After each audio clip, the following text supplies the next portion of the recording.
Lynn James, Member of Parliament, to lay criminal charges against Minister CCC Tolashe for corruption.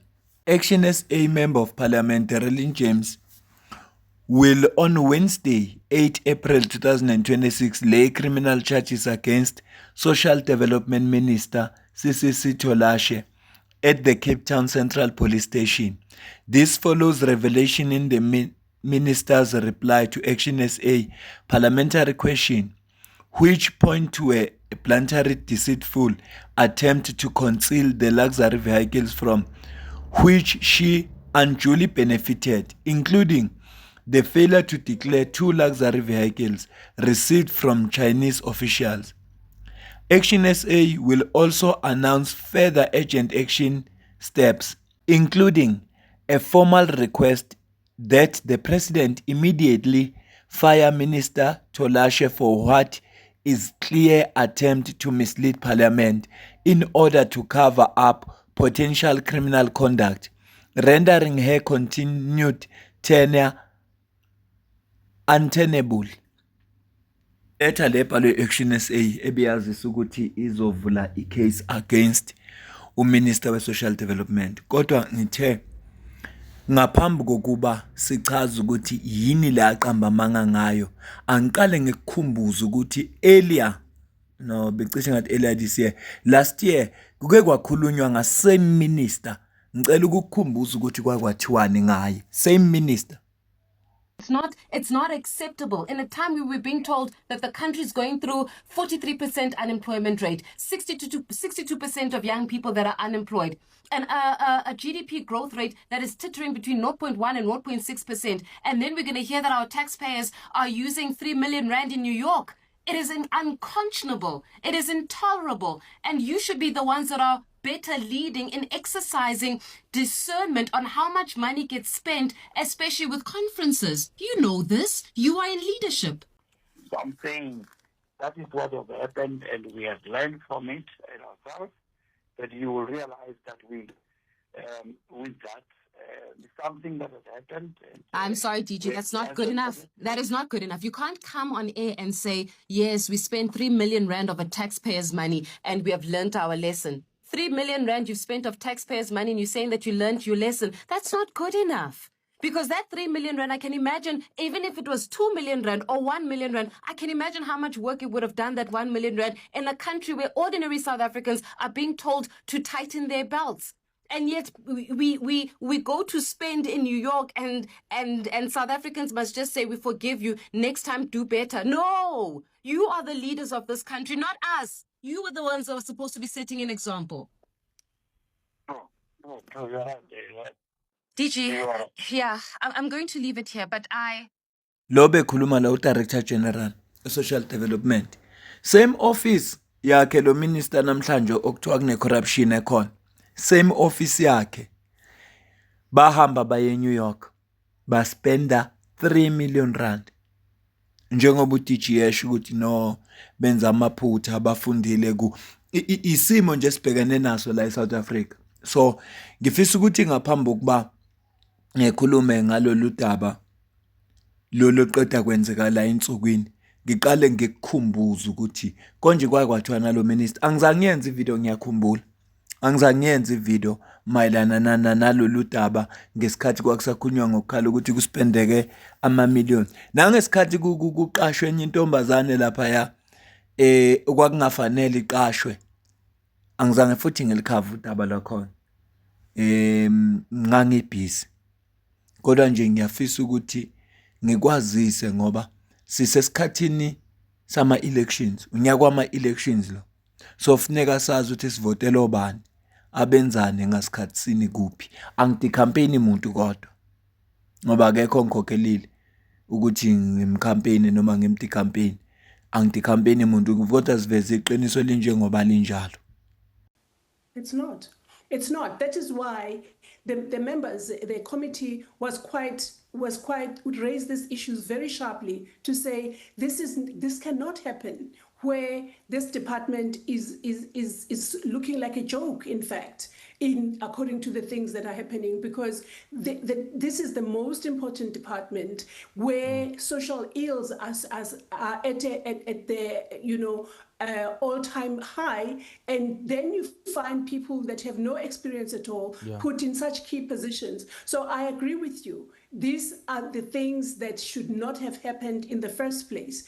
But all I'm saying is that we demanded, or we called for some kind of, not some kind, but a report that will explain to us how did we end up there? How did we end up where a 22-year-old is employed in such a key position, in such a strategic position, as it were. So while I agree with you, I also would like us as South Africa and South Africa and yourselves as the media to give us a chance to actually get a report that goes into detail about what has happened.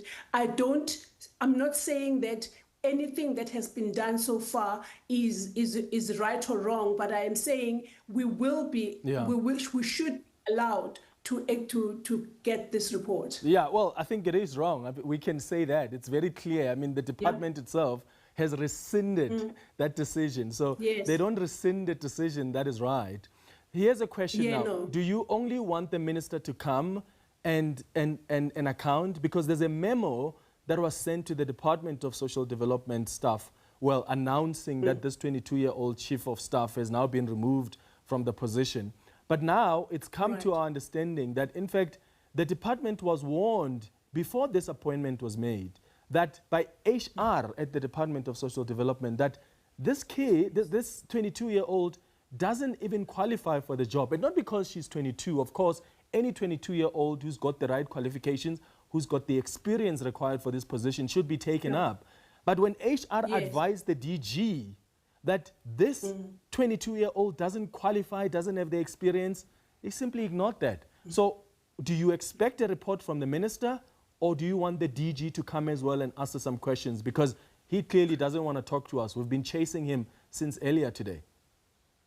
Of course, the minister, the DG has to be there. He is the head of the department's administration. He has to be there. But the minister, we are exercising oversight over the minister. So we want to know what it is that went wrong. And I appreciate you saying that we're not being ageist about 22 years old. There are 22-year-olds that could have had some qualifications and so on and so forth. But the way that things have happened do need a report that would say, how did we get where we are? Lutaba ke ebengishilo ngathi angizange ngalikhava kodwa likhuluma ngokuqashwa kwalosisi lo wayesemncane ena 22 eminyaka kodwa wanikezwe iposition yokuba uchief of staff kaminister. Same minister lesikhuluma ngaye lo Action SA yomvulela icala. Lo kade ekhuluma noClement umbona uchairperson weportfolio committee social development. So uyena ngoba ibona abantu laba they hold the minister accountable njengoba they are playing oversight, they are doing oversight over a minister. Ibona abantu who hold the ministry accountable, especially a social development. Yonke nestaff sayo no DG. UDG ke uyena umuntu olawula yonke into. Because uDirector General uyena olawula yonke into kuleya office. Yabona nje makhulunywa ngecorruption yangempela. Mangathiwa ufuna icorruption wafuna ukuye kuminister. Mongabamba uDG usikuwinile. Bo minister bayashintshwa. Kukhona lo uma kungase kwenzeke futhi kube nenkinga upresident adecide ukumsusa uminister kuzobe komunye uminister lokho ekhona uDG ngoba ibona abantu ngempela njengoba uzwa nje uClement ethi uyababalekela nami nguDG bengeke uyakhumbula ukuthi kuyivile ngikufakela yona isikhathi ekhuluma noFaith akabizanga abe neconversation emnandi. So ngizama nje ukukuvezela qala ukuthi lo minister kunama issues akavela nje ngaye neoffice lakhe ngaphambi kasingene kulolu daba lo kuyilona lenza ukuthi Action SA imthathele inyathelo zokuyomvulela icase. Criminal charges against Minister Sisisi Tolashi. This minister has blatantly lied to Parliament, right? In December, we posed a question to the minister querying the possible gifting of 2 vehicles. The minister blatantly failed to answer my question in December. Now we know where there's smoke, there's fire. In February again, we posed exactly the same question. Believe it or not, the minister lies without even blinking. She says that these were a gift to the ANC Women's League. Not so long ago, Daily Maverick released an article where they actually did a bit of homework, and it showed that both these vehicles that was gifted to the minister are registered in her children's name, the one in her son's name and the one in her daughter's name. Umuzwa kuDarlene James echaza ukuthi bambuzile uminister ukuthi lezi moto ezimbili kwenzakalani ngayo. Yena wathi no, lezi moto lezi bamnikezwa nokodwa kwakudonatelwa for ANC Women's League. It's fine. Kodwa ke futhi baphinde babuza same question. iDaily Maverick yayisiyaliphenya lolu daba. Uma iliphenya isiyathola iDaily Maverick ukuthi hayi uminister lezi moto uzibhalise ngamagama abantwana bakhe, okusho ukuthi ubenefitile ngoba zize kuye, akasideclaranga waphinde waqamba amanga. Iyona into enza ukuthi bamvulela icala. So ukuthi uphinde waqamba amanga, wathi zibe isipho kodwa sinikelwa kwi Women's League. uClement Manyathela kwishow yakhe 702 ukhulumile nalaba be-Women's League. Ngicela uzwe la. In fact, Daily Maverick reported about this. Their investigation suggests that the Social Development Minister, Sisisi Tolashe, falsely told Parliament that she accepted 2 luxury vehicles from Chinese officials as donations for the ANC Women's League, when in reality the cars appear to have been given to Tolashe's 2 children for their personal use without ever being declared. So we've invited Nokuthula Nqaba, who is the Secretary General of the ANC Women's League, to try and figure out what the truth is here. Nokuthula, thank you for making time. Good morning. Good morning, Clement, and how are you? I'm all right, thank you. Can you confirm, as the ANC Women's League, if you've received 2 donations of luxury vehicles from Chinese officials? Nope. I know nothing about that. I'm learning and hearing about it from the media houses. Okay. It's quite shocking then if, as the ANC Women's League, you don't know anything about this, because your president, Sisisi Tolashe, responded to a parliamentary question by Darlene James of Action SA that the vehicles were donated to the ANC Women's League. Have you had an opportunity to speak to your president about this? We are busy in a process of conducting a thorough investigation on the matter, Clement, because the unfortunate part is that this was responded to Parliament by the Minister of Social Development, which we have no business with as the outside institution. So we are now, as we're talking, busy conducting some investigation so as to have a better understanding as to what informs the response, what led to the question from the onset, and so if indeed these cars were received, who received the cars, and what then happened after that. So we're all now clouded with all those questions ourselves, because we didn't know anything about this thing, but we can't drop the ball and act irresponsible. We ought to take the responsibility fully so that we are able to account to the nation and also to the membership of the Women's League about the cars, for their name being dragged into mud about something that we all at least for now don't know anything about it. So we are doing a thorough investigation, because we also don't want to jump to a conclusion and recklessly comment on things that we don't know. So we are appealing for that space for us to do that investigation, so that as we come back responding, at least we talk sense what is being put to the public eye. Yeah, because, and I appreciate that. I respect that you've got to do your own investigations. I think what's very clear here is that as the ANC Women's League, you don't have these vehicles. In fact, my understanding is that any organization that donates vehicles as a charitable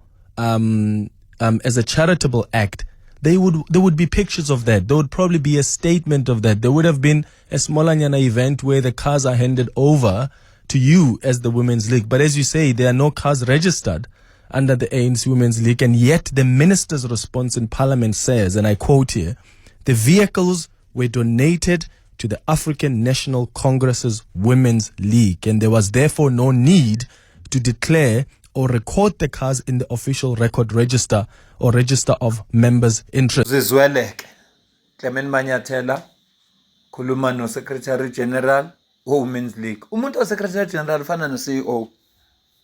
Ayikho into efuneka yenzeka angayazi. Njengoba eshila no yena banalwazi. Babona nabo njengoba sekukhulunywa, bezwa nabo njengoba sekukhulunywa. Ngizwile ukuthi uthe bazoba ne-investigation yabo to try and establish ukuthi kwenzakalani. Le question yayibuzelwani, inhloso kwakuyini, yini eholela uminister ukuthi azaphendule ngendlela aphendule ngayo.